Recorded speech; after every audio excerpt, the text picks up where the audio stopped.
In this video, I'm gonna show you 9 powerful on-page SEO techniques. These are the same techniques that I've used to rank in Google for keywords like backlinks and SEO tools. I'm Brian Dean, the founder of Backlinko, the place where marketers turn for higher rankings and more traffic. And today you're gonna learn the 9 tactics that I use to optimize every page of my website. Keep watching.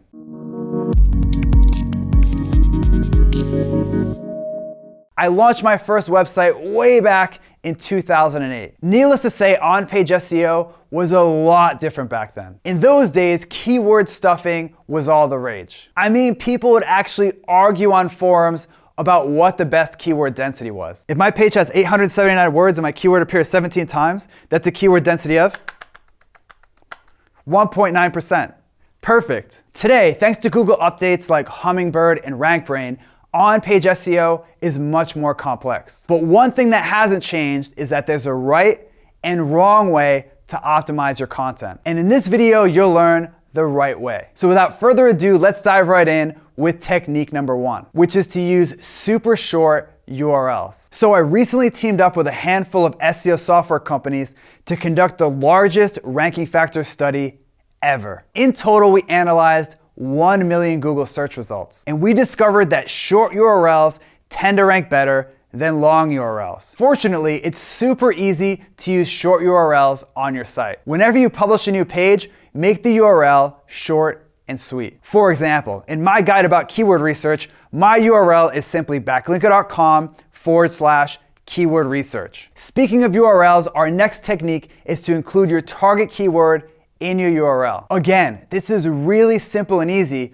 but it can make a difference in your rankings. When you're creating your URLs, just make sure to include your target keyword in that URL. For example, in this post, I'm targeting the keyword SEO tools. So I made the URL short, and I also included my target keyword in the URL. Okay, so now it's time for our next technique, which is to use LSI keywords. LSI keywords are words and phrases that search engines use to understand what your content is all about. For example, let's say that you're writing an article about The Simpsons. How weird would it be if your content didn't include terms like Homer, Springfield, and Mr. Burns? In the SEO world, these closely related terms are called LSI keywords. And when you include these LSI keywords in your article, it helps Google understand your content's topic. So how do you know which LSI keywords to use? A simple strategy that I use is to search for your target keyword in Google. Then scroll to the bottom where Google shows you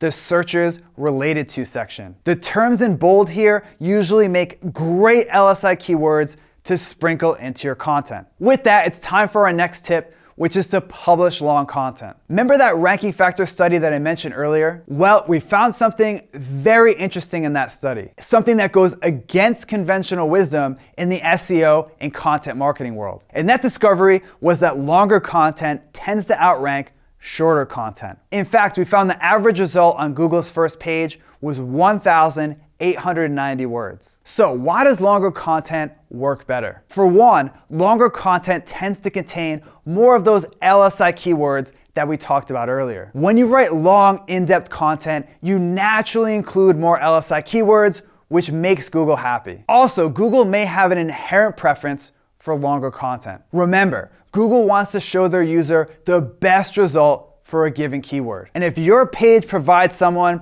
with a comprehensive answer to what that person's looking for, Google will want to rank you high up on the first page. In fact, my highest ranking content also tends to be my longest content. For example, this post about SEO techniques is a whopping 4,000 words. And that's one of the reasons that it ranks in the top 3 for the keyword SEO techniques. Okay, let's dive right in with technique number 5, which is optimizing your title tag for click-through rate. Now, you probably already know that you should include your target keyword in your title tag. That's on-page SEO 101. But what you may not know is that you should also optimize your title tag for click-through rate. Why? Because it's a huge Google ranking factor right now. In fact, a Google engineer recently gave a presentation where he confirmed that they use CTR as a ranking factor. In other words, if people search for a keyword and click on your result, it sends a strong message to Google that you're a great result for that search. And they'll likely give you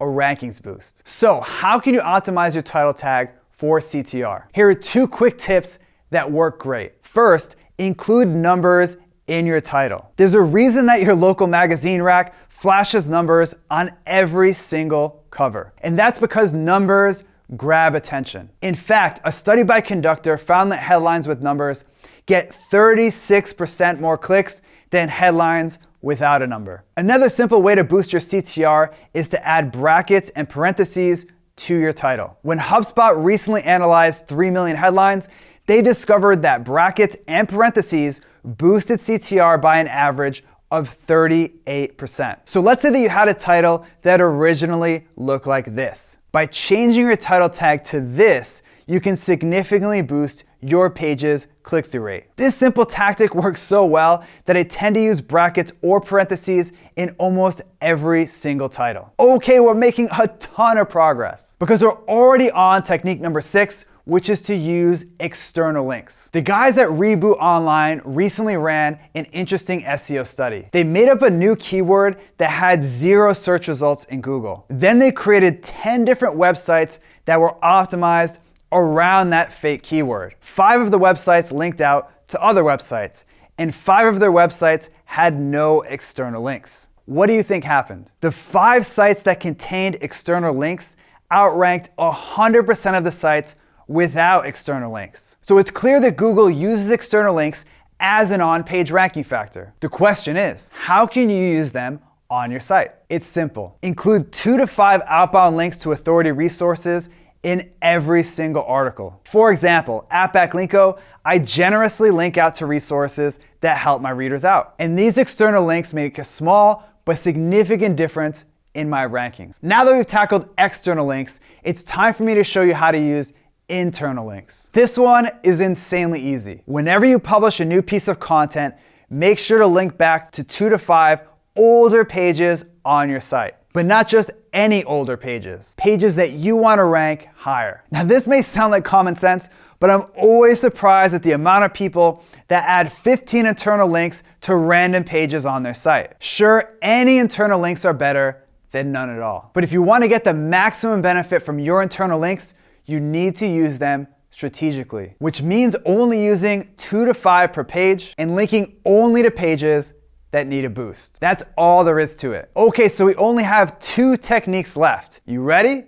Let's do this. Our 8th tip is to maximize site speed. Site speed is one of the few ranking factors that Google has publicly confirmed. And from my own testing, I've found that a faster site gives you a slight edge. So how can you make your site load faster? First, invest in premium hosting. When it comes to your web host, you get what you pay for. Back in the day, I'd use cheap $5 a month hosting plans. And needless to say, my site loaded slower than molasses. Today, I use premium hosts like Web Synthesis and Liquid Web. They're not cheap, but the boost in speed that these high-end hosts provide make it well worth the investment. The second way to improve your site speed is to use a CDN. CDNs deliver your site's content closer to where your user lives, which makes your site load much faster. With that, it's time for our last tip, which is to include multimedia in your content. If you read my stuff at Backlinko, you'll notice that I use a ton of screenshots,